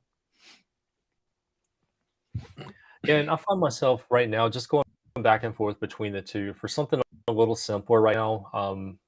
Bing's been up and down over the last week because restrictions that rolled out at the end of last week. I know you and I were planning for the show when the restrictions went into place. We're like, "Oh, man, Yeah. don't use any of your prompts 24 hours prior to the, Yeah, it uh" was live, like, while we were planning the show a week ago that, like, all of a sudden the restrictions came in. And Yeah. part of that was people stress testing the system. They wanted to see if they could get Bing to refer to itself as Sydney and, tell a bad story, or, express its undying love for whoever it was in a conversation with. And I'm not interested in that. I'm not interested in the Dan prompts where like I could try to get it to Yeah. break character. I'm more interested in it from the personal assistant. Help me to understand this, or why is this expression not working?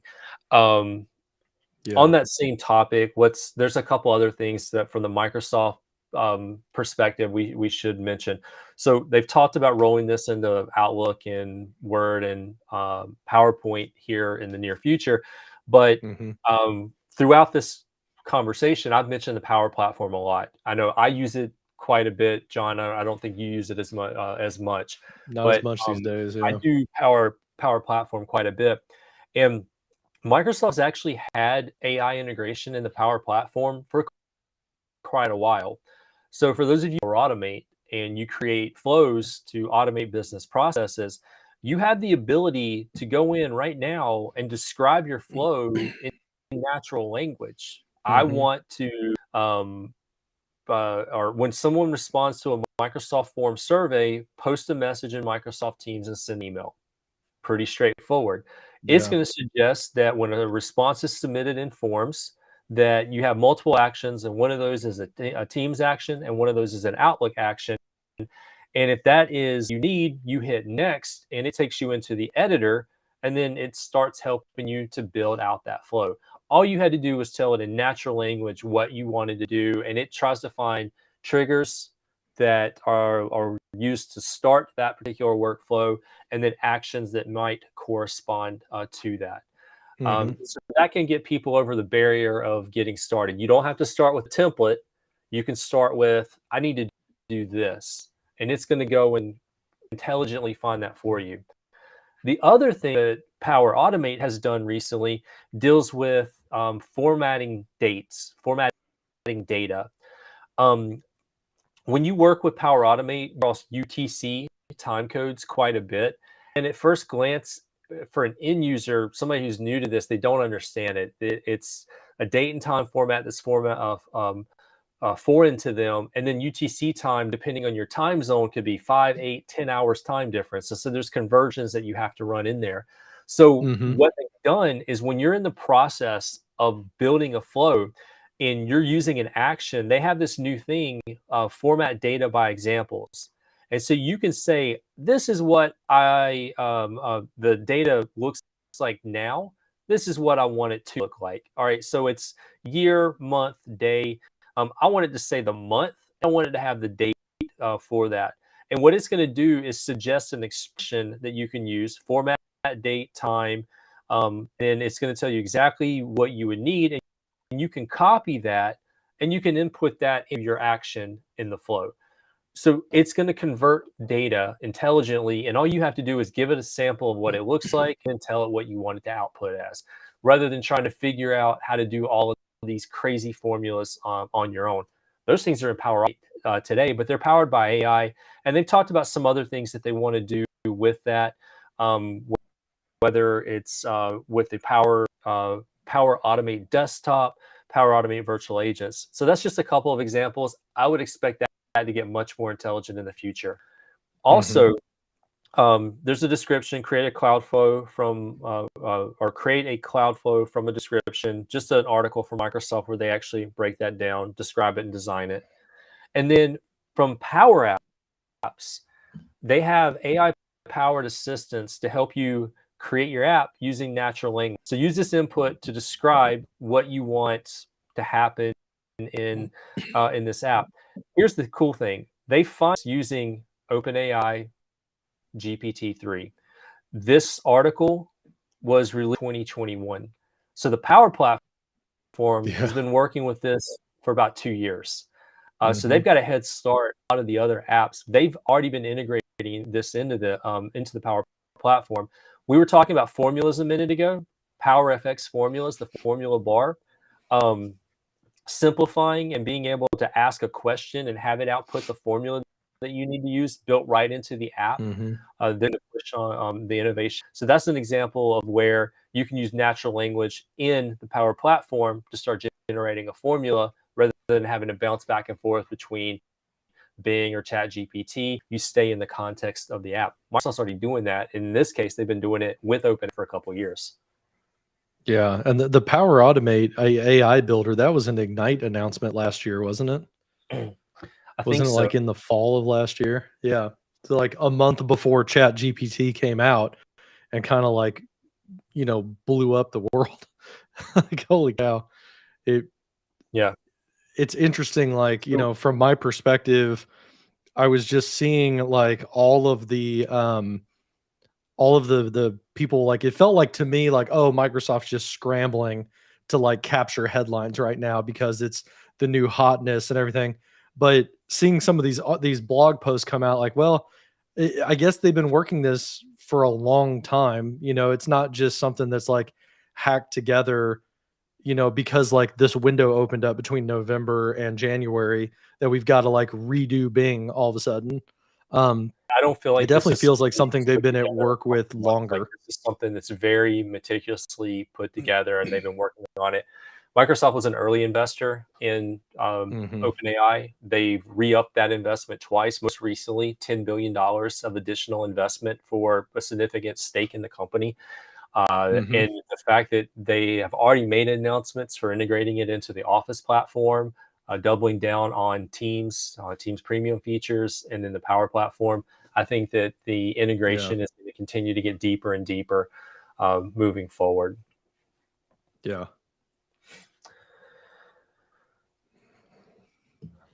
So I'm geeking out over it.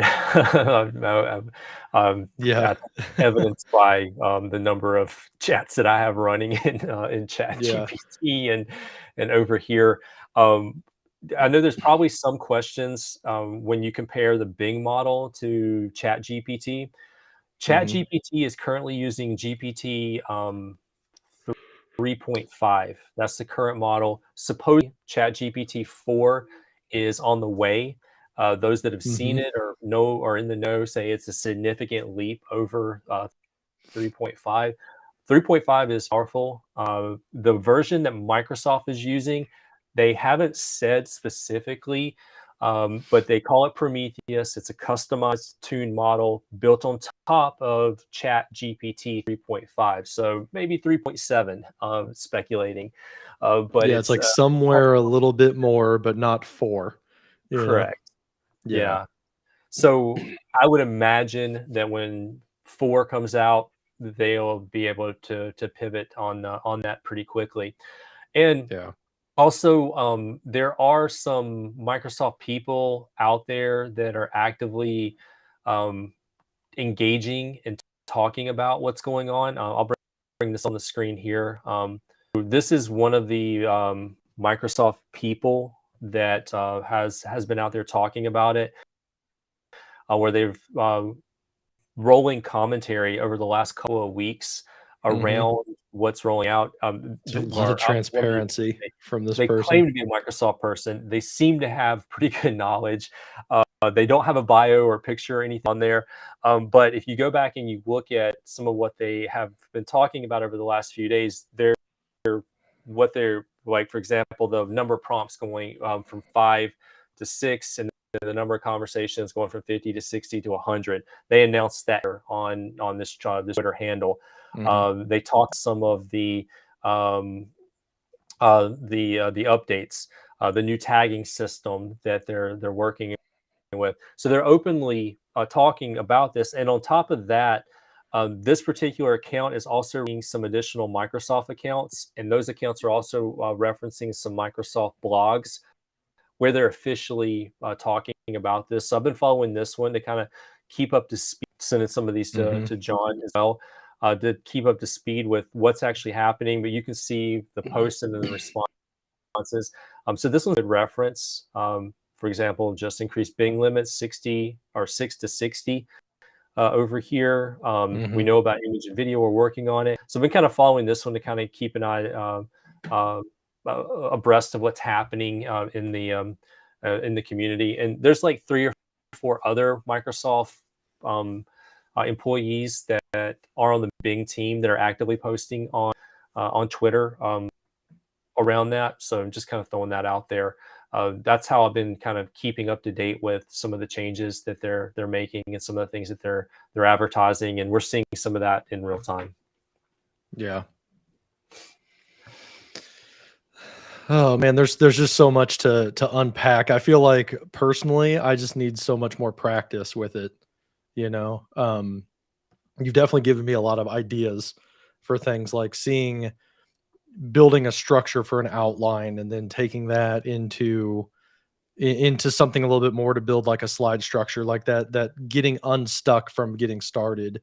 um the research, like I think probably I need to go maybe to chat gpt to continue my research on kql in SharePoint, because basically I was running into that 5 prompt limit, now Mhm. 6. I was running into that yesterday over and over again and losing the context, and it was like, because I'm in search term, you know, I'm stuck in the olden days, you know, of like 4 months ago, where like I'm giving it too short of prompts, and I need to like give it more, or go to Chat GPT so I can like keep asking and building on questions. Because yeah, I didn't quite get what I needed yesterday through that custom query Yeah. stuff. So Yeah, prompting is definitely I'm not gonna go to the Dan level of prompting with it, but, like, learning how to ask it what you want, and, like, sometimes you'll ask it and you think you got it right, and then it interprets, like, 1 or 2 words slightly off. You learn from that, and you're mhm. able to, like, pivot off of it, Yeah. pretty quickly. I think that's the opportunity in this new world for skilling up, right? And adapting to this Mhm. is learning how to prompt well. I think there will be like Yeah, opportunities for educating people, opportunities for, you know, being like I don't know if there's like going to be jobs for AI experts and, you know, people who know how to use these really well. I think it's going to be a skill, just like, you know, I mean, when I first started out of college, it was like really honestly the skill of a system engineer. Whenever I started was like, how good can you Google for stuff? You know, like how good are you at just finding stuff without bothering the senior engineers around you?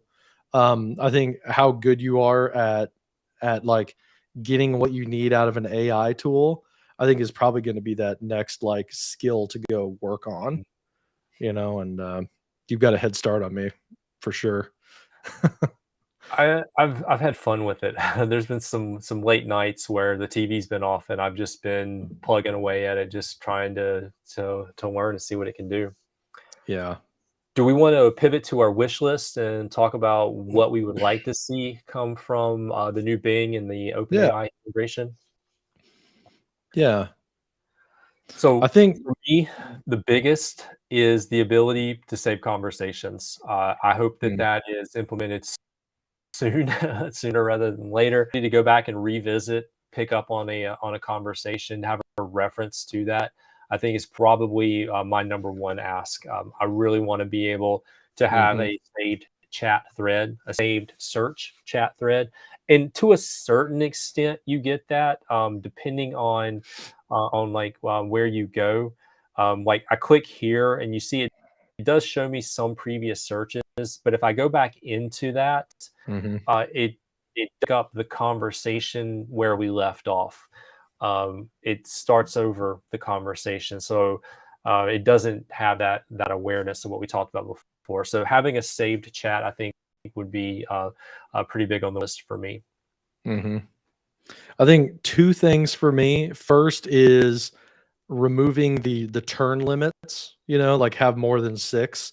That's a short term I would like to see. That's on my wish list. I think Microsoft's working on that. You know, it seems like that guy Mikhail, like he's posting so frequently. I think we're gonna see that limit raise over and over again over the next couple weeks.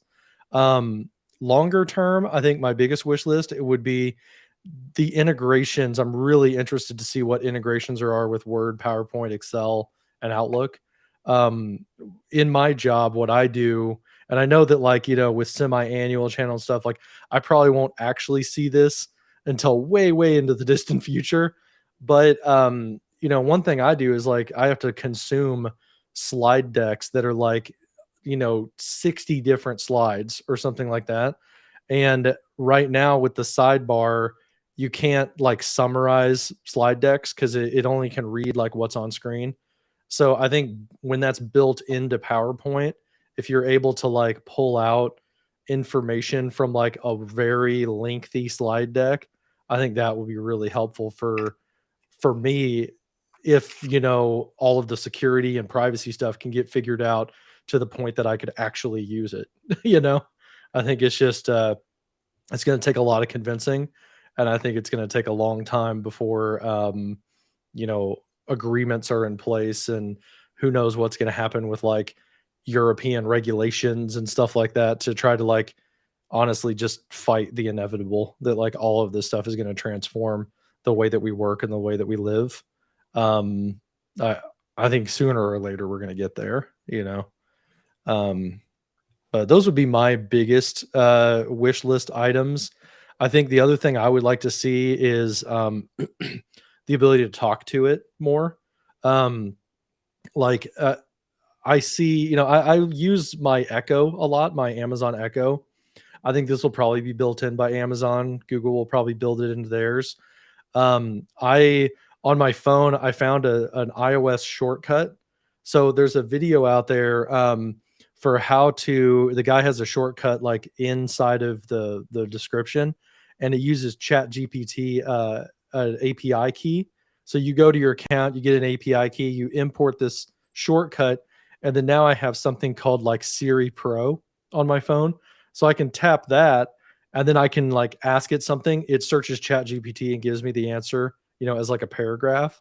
Um, Another thing that you might not have seen is yesterday the Bing app, the mobile app got updated. So if you got the Bing app on your phone, now it has the chat bubble in the bottom middle. And if you have your volume turned up, if you use that and you talk to the Bing chat, the Bing AI voice will read it back to you. So you're getting like a voice conversation back and forth. I'm hoping soon that we'll see that capability added to like the desktop version. So I can kind of like sit at my desk, I can like hit a hotkey and talk to it, instead of like having to sit there and like craft the perfect paragraph prompt. For me, I think it might be a little bit more natural to just talk about it and have it be like a natural back and forth. So I think voice would be another wish list item for me. Yeah, I can see that. I've been refreshing the mobile app every few days just to see when the update's going to come out there. Um, Yeah. Have you gotten it yet? Have you like tested that? it just came through. Just saw it. Okay, yeah, because I got it yesterday. I have the Bing icon. They're also on iOS. There's a Bing widget. So on like my widget screen, I put the Bing search thing. Right now, what that does is if I tap the microphone, it takes me to Bing. Oh, it did. Okay, so yesterday it was just taking me to the Bing app, but this time what it did is I tapped the microphone and it opens up and says it says I'm listening right now. So I could just start talking to it with that. So I think that's better than it was even yesterday. Is it invokes the voice chat. You'll have See, to with the test that out. voice and the mobile, you're ahead of me on that. I'm doing most of it through my desk or through my laptop and doing it through my iPad. That's where I participate with it the most. Yeah. Sometimes I'm like, laying in bed late at night. I'm not going to do voice. I don't want to disturb or wake up my wife. So I'm just, tapping away Mhm. on the screen there. But Yeah, I could see where like I would use it like on a walk. yeah, Like I used to walk around my neighborhood before I had meetings all morning because of my new job.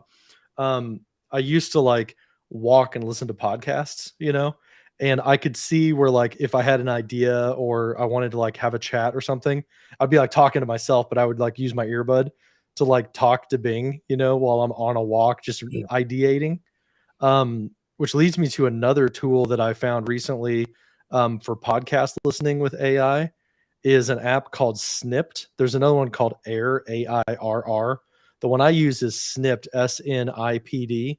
And what's cool about that, if you're a person who listens to a lot of podcasts, you can, while you're listening, if there's something you want to remember for later, you just like triple tap your earbuds, and then it will save that clip as like a highlight.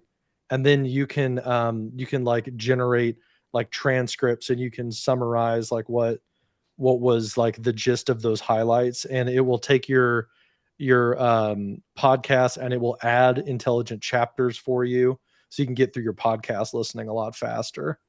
But I see that those things being used like on the go a lot more, you know. so that brings me up to my other wish list item, and this is, I think, also a pre of another show that we have planned, and that's the integration of this technology into note taking and personal knowledge management. That's something that I'm really keen on seeing. So we've talked about doing a show about uh, comparison of OneNote to Notion to Obsidian and other knowledge management apps. And as part of that conversation, we've also ran into other apps like Snipped and Air for capturing information while you're working or listening to a podcast. Other apps out there like Instapaper for capturing notes while you're on the web. There's the OneNote web clipper and information together. John and I have been doing some research comparing what is available in OneNote versus other note-taking apps like Notion. We're actually experimenting with Notion for just our show production because it gives us notes and task management and some other features. I'm curious to see if Microsoft's going to roll any of these AI features to OneNote and the note-taking experience, take that to the next level. I'm curious if they're going to bring Microsoft Loop into OneNote and what they're going to do with that. But in the meantime, we've been experimenting with some other, and just kind of a preview down the road. I'm going to switch over to my notebook for this. Recently, in Notion, there is an AI that's built into it, so you can use that and ask the Notion AI to help you write something, to continue writing something, to start summarizing information. There's a limit of 20 prompts Total, currently. That's not like per all month. time. 20 per month. Okay. No, it's total, not per month. Okay. Yeah, So which is a all time. bummer. So there's a Yeah. limit of 20 before you have to go into the paid model. The paid model, it's an annual purchase with Notion and the AI add-on, it's going to cost you $16 per user per month. ChatGPT Plus is $20 per user per month. Is Bing going to do a premium model? Don't know. Don't know what the pricing around that would potentially be. But in doing some comparison, Notion's a little under what some of the others are doing. We just got this capability yesterday. We haven't even had like a chance to like dive into it to like really understand what Notion I AI know. is. I haven't done any prompts because I don't want to use up my 20 too fast. I don't know. For me, I would probably like buy the $10 a month option for Notion because like you can do it with a free account and then just add on, but it's like $2 more. So if you do it with your free at Notion account, it's $10. If you combine Plus and AI, then it's like 16 a month. So I don't know. I'm kind of torn because like the only thing I'm running into is like trying to attach a file that's bigger than I think it's like 5 MB. That would like push me up to the Plus version. But I don't know. I'm still torn about that because like by the time I pay for Notion and Readwise Reader and Chat GPT premium and whatever Bing ends up charging someday in the Yeah, future potentially, and like everything else, it's like I don't want to pay like $100 a month out of pocket for all these things. exactly. Yeah, we're gonna have to You pick and know. choose. I do want to do a sneak peek of a reader since you just mentioned it. There's an hmm app out there called Readwise, and Readwise allows you to capture highlight Kindle book, highlights from the web, highlights from other places, and it brings it together and it's in one place, and then it gives you a daily digest. Well, they recently released a thing called Reader, and you can go to read.readwise.io. Uh, Readwise for me has been a replacement of a bunch of different apps. It has the Readwise highlighting built into it, but it does what Feedly does, allows me to pull RSS feeds and to put them into one place. hmm Allows me to pull blogs, put them all in one place. Allows me to pull newsletters and put all of that. But I can also point Reader to things like social media and have it pull information from social media and consolidate it, videos, YouTube, and so forth. So it allows me to aggregate content from a bunch of different sources, and like this for quite a while.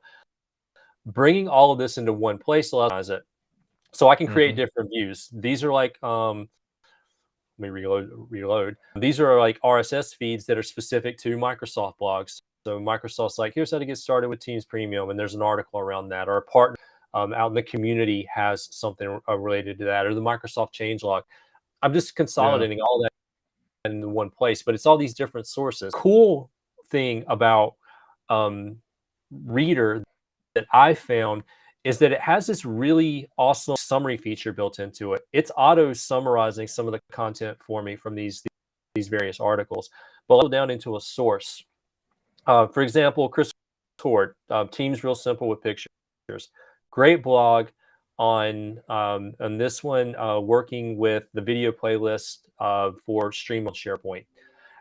Chris is an MVP. He's VP now, and he's got a great blog and some great information. But this Mhm. is a good bit of information to get through. It's about 1,000 words. It's going to take me, it says 4 minutes to get through it, but Readwise tracks my progress as I move through here. I can actually just use my keyboard to browse through here, and when I get to something that's important, I can highlight on that. So like here, this blog is going to cover these things, and I can make highlights on that. Mhm. So if this is important, just highlight it, and I can also go and tag that particular highlight. Like, what is this going to apply to? In this case, this is Microsoft Stream. So now I've highlighted and I've tagged that. So it's allowing me to organize the things that I think the takeaways from this thing. It's got a summary over here that it auto-generated. So for those of you familiar with SharePoint syntax, this is kind of like that little snippet. If you're familiar with like a SharePoint document library, when you hover over an item, it kind of gives you a little. You get that Mhm. with this as well, but there's also a note feature. So it's got a notebook, and it just shows me some of the things that I just highlighted, and they're consolidated. And as I click on that, it'll actually take me to that part of the article, which I think is really, really cool. And then Yeah. you can do some different things with that. But you can also add in your own notes here, your thoughts and takeaways, and you can use that as a way to expand on that content. And then if there are links, you can reference the links. But this was the thing that like really sold me on Reader, is this there Ghost Reader. Yeah. Ghost Reader is a version of AI that's built into this platform where I can do things like ask the document a question and it'll search through with natural language and find something related to that, summarize the document, generate thought-provoking questions to help me retain this information, create Q&A pairs, or do something custom. So I'm gonna have it summarize the document, and it's running. You see it in the lower corner here. So it's kind of working through that. And then in a second, there's the summary. This blog covers the process of creating a video playlist in Teams using the new for video playlists. And it just kind of summarizes inside of there. And that's the AI component that's actually built into this tool. I'm showing you this as a preview because we're going to talk about personal productivity a little bit more in depth. And this has been something that I've used for like the past few, has become really indispensable to like my beginning and end of week to keep track of all the changes in the Microsoft world. The only thing that I would like this app to extend into is to expand that notebook into a full-blown notebook. I can take this stuff and import it Yeah. into like Notion. There's that, but I would like to see them actually roll a full-blown notebook into the Surface service and really give me one-stop shop. But I wanted to kind of preview that because we are going to do a deep dive into the different note-taking apps and then some of the corresponding AI features that these things are starting to incorporate, but also some of the other apps that we use to manage our productivity, to stay on top of what's happening in the Microsoft world. Yeah. Yeah, so definitely stay tuned for that. I think we're gonna target that for next month potentially, to chat about like Notion versus OneNote versus like, how we do task management, gathering content from articles and podcasts and things like that. I've felt very overwhelmed the past couple months of like just the flood of stuff and how in the heck am I going to organize my life, So I've been going through this journey personally, and I think it'll be a fun topic to talk about because it'll probably resonate with a lot of people. So, We are definitely stay tuned swimming for that. in uncharted waters. This is I Yeah. said this in the video that I released on YouTube. I really do feel like this technology is going to revolutionize the role of the information worker and what we do. And in the right hands, you're going to be able to do some really powerful things that you might not have been able to do before. Yeah. Yeah. So, with that, we covered a lot of ground. We talked about a lot of cool stuff. Hopefully, this gives you guys some ideas of what you can do with not only the new Bing, but a lot of this AI stuff is getting built into a lot of productivity apps and just like personal knowledge management systems that hopefully it inspires you to kind of start this journey like we're just getting started as well. So that's all we've got for this time, I think. Anything else to add, Andy? No, just going to go back and play with these tools now. Yeah, cool. Awesome. Well, thanks for watching, everybody. We'll see you in a few weeks to talk about the next thing that we'll deep dive into. And I hope you have a great month ahead. And we'll talk to you next time. Thanks again, everybody. Next time, everybody. Thanks, Andy.